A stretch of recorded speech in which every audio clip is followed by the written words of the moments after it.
کہو کہ اگر تم جانتے ہو تو بتاؤ کہ وہ کون ہے جس کے ہاتھ میں ہر چیز کی بادشاہی ہے اور وہ پناہ دیتا ہے اور اس کے مقابل کوئی کسی کو پناہ نہیں دے سکتا۔ فوراً کہہ دیں گے کہ ایسی بادشاہی تو اللہ ہی کی ہے۔ کہو کہ پھر تم پر جادو کہاں سے پڑ جاتا ہے؟ بات یہ ہے کہ ہم نے ان کے پاس حق پہنچا دیا ہے، اور یہ جو بت پرستی کیے جاتے ہیں بے شک جھوٹے ہیں۔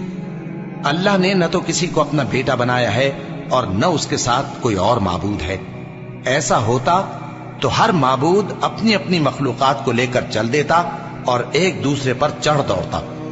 یہ لوگ جو کچھ اللہ کے بارے میں بیان کرتے ہیں اللہ اس سے پاک ہے، وہ پوشیدہ اور ظاہر کو جانتا ہے، اور مشرک جو اس کے ساتھ شریک ٹھہراتے ہیں اس کی شان اس سے بلند ہے۔